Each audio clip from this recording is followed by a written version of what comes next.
नमस्ते, मैं हूँ रवीन गौतम और आप देख रहे हैं ब्लंटली स्पीकिंग। ब्लंटली स्पीकिंग पे हम चर्चा करने जा रहे हैं कि 12 मई से लेकर 16 मई तक का जो बाजार है, शेयर मार्केट है, उसका माहौल क्या रहने वाला है। क्योंकि पिछले सप्ताह हमने देखा कि जो भारत और पाकिस्तान के बीच में जो तनातनी थी, जिस तरह से पहलगाम में आतंकवादी हमला कराया था पाकिस्तान ने और उसका जो भारत ने मुंह तोड़ जवाब दिया है, तो उसको लेकर जो एक बड़े युद्ध के आसार बनते नजर आ रहे थे, उसमें फिलहाल सीज फायर हुआ है, लेकिन ऑपरेशन सिंदूर जारी रहेगा, ऐसा सेना ने कहा है। लेकिन इसके चलते जो पिछले सप्ताह बाजार में गिरावट दर्ज हुई और जो फ्राइडे को बहुत तगड़ी गिरावट दर्ज हुई, वह भी समझेंगे कि अब इसको मार्केट नेक्स्ट यानी कि जो कल सोमवार को मार्केट खुलेगी तो किस तरह से मार्केट इसको एक्सेप्ट करेगा, इस सीज फायर को और ऑपरेशन सिंदूर जारी रहने को। और यहाँ पे एक चीज और मैंने नोटिस करी है कि पिछले पूरे सप्ताह में एफआईआईज ने कोई भी सेलिंग नहीं करी है सिवाय फ्राइडे को। सिर्फ फ्राइडे को उन्होंने 3,798 करोड़ की सेलिंग करी है। और जबकि अगर डीआईआईज की बात करूं तो डीआईआईज ने थर्सडे को सेलिंग करी है। क्यों करी है वो भी सुभाष जी से समझेंगे और ये भी समझते हैं कि सुभाष जी से कि नेक्स्ट वीक की रेंज क्या रहने वाली है। और युद्ध के विषय में भी थोड़ा सुभाष जी से हम बात करेंगे कि आखिर जब जनता ये सोच रही थी, मान रही थी कि इस बार भाई भारत जो है पाकिस्तान को मुंह तोड़ जवाब दे रहा है और शायद पीओके कब्जे में कर ले, इस तरह की भी लोगों की ख्वाहिशें थी, इच्छाएं थी। और कहते हैं ना, कई बार हमारे सेंटिमेंट्स अलग होते हैं और हमारा दिमाग अलग काम करता है, तो सरकार ने जो भी इस पे फैसला लिया होगा जरूर पूरी तरह से सोच समझ के लिया होगा। बहुत सारे लोगों का मानना है कि इस भारत को एक बार मौका मिल गया था तो वंस फॉर ऑल इसे सेटल कर ही देना चाहिए था। लेकिन ये भी कहा जाता है युद्ध किसी भी देश के लिए ठीक नहीं होता है। तो इन सब विषय पे हम बात करते हैं। सुभाष जी, आपका बहुत बहुत धन्यवाद, आपका स्वागत है कि आपने समय निकाला, क्योंकि आपकी बोर्ड मीटिंग्स वगैरह भी चल रही थी और जो कि आपको समय नहीं मिल पा रहा था, लेकिन बाजार खुलने से पहले आपने समय निकाल ही लिया, तो उसके लिए आपका बहुत बहुत धन्यवाद। हाँ जी, रविंदर जी, सभी व्यूवर्स को भी बहुत बहुत धन्यवाद, आपको भी बहुत बहुत धन्यवाद। मैं बिजी तो चल रहा था, है नहीं, क्योंकि बोर्ड मीटिंग भी थी, कुछ शादियों का फंक्शन है, बहुत सारी चीज़ें एक साथ चल रही थी और बड़ा डिफिकल्ट था टाइम निकालना। लेकिन ये सीरीज, वीकली सीरीज चल रही है, इसलिए टाइम निकालना बहुत ज़रूरी था। इन्वेस्टर वेट करते हैं और हमें भी लगता है कि जो वेट कर रहा है उसके लिए ये कितना इम्पोर्टेंट है, इसलिए ये इस पे आप बातचीत करना बहुत ज़रूरी था। आपने बिल्कुल। अब ये देखिए भारत अब सुभाष जी, ये जो दर्शक हैं ये भी आपकी एक्सटेंडेड फैमिली है जो आपका इंतजार करते हैं हर सप्ताह। बिल्कुल रविंदर जी, ये फैमिली है और मुझे भी उन सबसे बहुत प्यार है जो मेरे वीडियो को देखते हैं। तो मेरी भी जिम्मेदारी बहुत ज़्यादा बन जाती है कि मैं उनको निराश नहीं करूं और अपना वीकली अपडेट उनको देता रहूं। बिल्कुल ठीक है। तो देखिए सुभाष जी, रविंदर जी, आपने बात करी, जी, सबसे पहले युद्ध के विषय में मैं जानना चाहता हूँ। हाँ, युद्ध के विषय में आपने बात करी, तो सीज फायर तो ये हो गया था शाम के टाइम पे 5 बजे से सीज फायर हो गया उसके शनिवार को। उसके बाद फिर इन्होंने अटैक करना शुरू कर दिया, जो कि अनप्रेसिडेंटेड था। बड़ा अजीब सा था कि ये क्या हुआ। फिर उन्होंने, इंडिया ने रिवर्ट बैक किया उसके अगेंस्ट और रात 10 बजे से लगता है अब तक कोई ऐसी बड़ी घटना नहीं घटी, लेकिन प्रिकॉशंस अभी भी जारी है।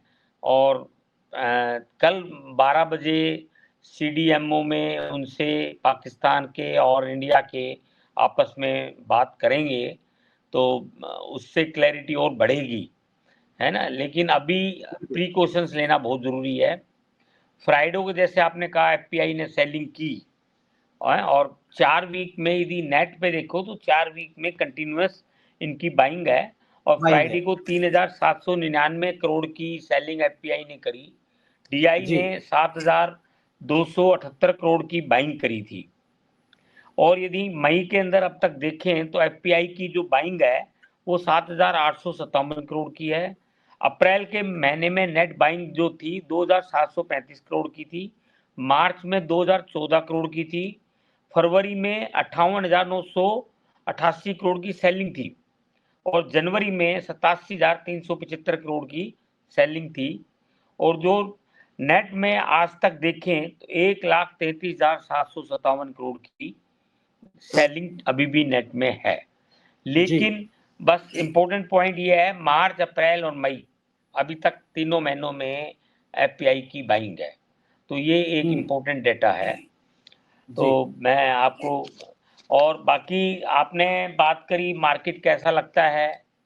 मार्केट देखो, हमारा जो मार्केट बंद हुआ था 24,000, निफ्टी बंद हुआ था 24,008 के अंदर, और बैंक निफ्टी बंद हुआ है 53,595 में। बिल्कुल ठीक है। और हाँ जी, मार्केट के अंदर नेक्स्ट वीक में बहुत सारे हैपनिंग्स होनी है। एक तो रिजल्ट्स, कॉर्पोरेट के रिजल्ट्स 500 कंपनीज के आने हैं, और इनमें जो इम्पोर्टेंट रिजल्ट आने हैं वो टाटा स्टील का आना है, भारती एयरटेल का आना है, हीरो मोटो कॉर्प का आना है, आइसर मोटर का आना है, टाटा मोटर का आना है, भारती एक्साकॉम का आना है, बजाज इलेक्ट्रिकल्स का आना है, पीबी फिनटेक, पीवीआर इनॉक्स, सिप्ला, गेल, अपोलो टायर्स, साइमंस, ये सारे रिजल्ट्स आने हैं। 500 कंपनियों के रिजल्ट्स आने हैं। और इसके अलावा भी बहुत सारे हैं, सीपीआई, डब्ल्यूपीआई की फिगर्स आनी है ना। और यूरोजोन के क्वार्टरली, जो फर्स्ट क्वार्टर के जीडीपी की फिगर आनी है, यूरोजोन की, जापान की, वो भी इम्पोर्टेंट है। यूएस में भी सीपीआई के नंबर आने हैं, वहाँ के एम्प्लॉयमेंट के डाटा आना है। तो और ये एक इम्पोर्टेंट इवेंट और भी है, यूएस और चाइना का ट्रेड वार की बातचीत चल रही है, चलेगी नेक्स्ट वीक, जी है नहीं, वो भी बड़ा इम्पोर्टेंट है। उसमें क्या होता है, एक फेड रिजर्व की 15 मई को पावेल की स्पीच है, क्योंकि पिछले वीक जो स्पीच में उसने ये वर्ड बोल दिया था कि स्टैगफ्लेशन आ सकता है यूएस में। जी। तो वो बहुत, तो अब क्या लगता है उसकी उस कॉन्टेक्स्ट में अब उसका थिंकिंग क्या है, तो ये भी एक इम्पोर्टेंट फैक्टर है। और देखिए मैं आपको बताता हूँ,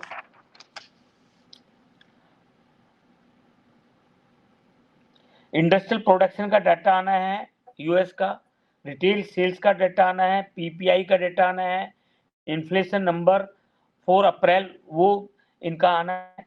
और इंडिया का जो सीपीआई इन्फ्लेशन है वो मार्च के अंदर 3.34 था, इसका भी अप्रैल का डाटा मई में आना है, जो कि उम्मीद है 3.34 से भी कम होना चाहिए। ये मई 13 को सीपीआई इन्फ्लेशन का आना है, मई 14 को डब्ल्यूपीआई इन्फ्लेशन का आना है। और एक बैलेंस ऑफ ट्रेड का डाटा, इंपोर्ट और एक्सपोर्ट का डाटा मई 15 को आना है। फॉरेन एक्सचेंज रिजर्व्स का डाटा जो मई 9 तक, मई 16 को आना है।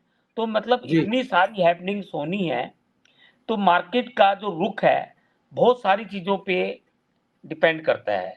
जीएसटी की कलेक्शन हमारी बड़ी एग्जॉर्बिटेंट हुई रही थी अप्रैल के अंदर, जो कि पॉजिटिव है। इंडिया पाकिस्तान का सीज फायर हुआ है, ये पॉजिटिव है। तो बहुत सारे पॉजिटिव हैं, और बहुत सारे डेटा हमें ऑब्जर्व करने हैं, कॉर्पोरेट रिजल्ट्स हमें ऑब्जर्व करना है। तो ये सारे फैक्टर्स के ऊपर हम, ऑयल की प्राइसेस स्टेबल है, ये भी इम्पोर्टेंट है नहीं। तो ये सारे जो फैक्टर्स हैं ये इम्पोर्टेंट है। निफ्टी लास्ट पिछले वीक 1.39% से घटी है ना, बिल्कुल ठीक है। 339 पॉइंट घटा है नेट में। तो हाँ जी, अब मैं बिल्कुल बताइए, आपको बिल्कुल। कहूँ तो मैं रेंज दे दूं आपको। नहीं, अभी रेंज लेता हूं मैं। जैसे भाई हाँ। पिछले सप्ताह जो आपने जो रेंज दी थी, अगर मैं देखूं तो 23,850 से लेके 25,050 की निफ्टी की रेंज दी थी, जबकि निफ्टी जो है 23,949 पे ही अटक गया था, उसके नीचे नहीं गया था, यानी कि आपकी रेंज पे ही बना रहा था। अभी जैसे आप रेंज देंगे, मैं रेंज समझता हूं, लेकिन उससे पहले एक चीज, जैसे कुछ एक्सपर्ट्स का भी मानना हो रहा है कि भाई सीज फायर हो गया है, तो निफ्टी जो कल खुलेगा तो 25,500 के पार ही खुल जाएगा। क्या ऐसी भी कोई संभावना है? अभी रेंज मैं उसके बाद लूंगा आपसे। नहीं, मेरी मैक्सिमम रेंज बहुत कम है इससे, बहुत कम है, क्योंकि ठीक है। मार्केट, हाँ जी जी सुभाष जी, अब ये बताइए कि जो युद्ध की जो हम बात कर रहे थे, जैसे मैंने शुरुआत में कहा कि भाई बहुत सारे लोगों का ये मानना है कि भाई भारत को मौका मिला था तो पाकिस्तान का जो मसला है एक बार में ही निपटा देना चाहिए था, लेकिन भारत सरकार अभी सीज फायर हो गया है दोनों तरफ से, चाहे ट्रम्प के इंटरफेरेंस से जैसे भी हो गया है, तो इसको आप किस तरह से देखते हैं? क्या युद्ध करना चाहिए था? क्या पीओके को अपने कब्जे में ले लेना चाहिए था, या पाकिस्तान को और इससे बड़ा सबक सिखाना चाहिए था ताकि अगले 5 साल 10 साल 15 साल जो है ना पाकिस्तान मुंह उठाने की जरूरत नहीं कर पाता? देखो ऐसा है, इंडिया अभी कोई भी वार अफोर्ड नहीं कर सकता। इंडिया की इकोनॉमी प्रोग्रेस कर रही है। हमारा रियल दुश्मन पाकिस्तान नहीं है, हमारा रियल दुश्मन चाइना है। पाकिस्तान चाइना के हाथों में खेल रहा है और हमें हर कोई पावर हमें वीक करना चाह रहा है। हम बढ़ती हुई इकोनॉमी है, हमें युद्ध, ये जो हमने जो समझदारी दिखाई है, क्योंकि आप देखो रसिया की एक्यूरेसी इंटरसेप्शन करने की मिसाइल्स को वो 80% है, इजराइल की 98% है, और इंडिया ने अभी दिखाया है 100%। एक भी मिसाइल, एक भी ड्रोन उनके रहते हुए गिरने नहीं दिए जमीन के ऊपर। 100% सक्सेस हुई है। और ड्रोन एक साथ उन्होंने छोड़े थे कि इनका मिसाइल सिस्टम हैंग हो जाएगा, वो हैंग भी नहीं हुआ। हमारा S-400 बहुत अच्छे से काम किया, हमारी आकाश मिसाइल्स बहुत बढ़िया काम की, हमारी ब्रह्मो मिसाइल्स बहुत बढ़िया काम की। और ये जो हमें 3-4 दिन हमने जो फाइट किया है, सही मायने में हम अपने मिसाइल्स का टेस्ट कर रहे थे, हम S-400 को देख रहे थे। पूरा वर्ल्ड हम पर देख रहा था कि इनका वार किस तरह का है, इनके इक्विपमेंट कैसे हैं, इनकी मिसाइल्स की क्या पावर है, कितनी एक्यूरेसी है। अब हमारे जो फैक्ट्रियां हैं, जो डिफेंस में प्रोडक्शन की फैक्ट्रियां हैं, इनकी टर्नओवर बढ़ेगी, एक्सपोर्ट बढ़ेगा। लोग इसको मतलब हर चाइना भी देख रहा था, यूएस भी देख रहा था, रशिया भी देख रहा था। तो ये हमारा जो है ना लाइव डेमोन्स्ट्रेट हुआ है। वैसे ये तो इंडिया का जो है, आप देखो एक ड्रोन वो फेंकते थे, हमारी मिसाइल उसको रोकने के लिए हमारी कॉस्टिंग बहुत ज़्यादा थी। हालांकि डिफरेंट डिफरेंट मिसाइल की डिफरेंट डिफरेंट कॉस्ट है लेकिन फिर भी हमारा उनका भेजने का तो लाख 2 लाख 5 लाख का खर्चा है, हमारा करोड़ों का था उनको, उसको मिसाइल्स को और ड्रोन को धरती पे ना गिरे, अटैक नहीं करे, है नहीं। तो अब जैसे फतेह 2 उन्होंने स्ट्राइक किया, हमने सिरसा में उसे रोक लिया। वो पता नहीं सिरसा के लिए भेजी गई थी या दिल्ली के लिए भेजी गई थी।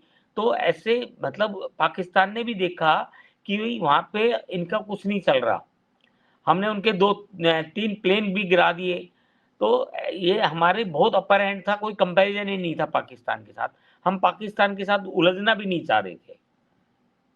बिल्कुल। जो मॉक ड्रिल की बात हो रही थी, तो मॉक ड्रिल की जगह जो है ना हमने पाकिस्तान के साथ लाइव ड्रिल कर ली और डेमो दे दिया पूरे विश्व को कि हमारी सेना कितनी मजबूत है, कितने इक्विप्ड हैं हम लोग और कितने एडवांस हैं। तो ये आपने बिल्कुल सही कहा, पिछले 4-5 दिनों के अंदर हमने पूरे विश्व को बता दिया है कि हम कितने इक्विप्ड हैं, कितने एडवांस हैं, और इससे जो है ना हमारा जो सेना से जुड़े हुए उत्पाद बनाने वाली कंपनियां हैं उनकी भी जो है डिमांड ज्यादा बढ़ेगी मार्केट में। तो सुभाष जी, अब अगर आप मुझे बताएं कि नेक्स्ट वीक का जो लेवल है वो कहां देख रहे हैं, कहां रेंज देख रहे हैं, और आपको कितना लगता है कि जब मार्केट मंडे को खुलेगा तो कितना गैप अप होगा? देखो 23,750 से 24,850 का मैं निफ्टी का रेंज दे रहा हूँ, 1100 पॉइंट का। और बैंक निफ्टी आपको मैं दे रहा हूँ 53,595 क्लोज हुआ था, 52,800। सुभाष जी, एक बार रिपीट करेंगे आप? 23,750 से 24,850, 1100 का डिफरेंस है, 1100 का रेंज है, 1100 पॉइंट का। और बैंक निफ्टी 52,850 से 55,150। 52,850 से लेके 53,150? नहीं, 55,150। ये 2300 का रेंज है।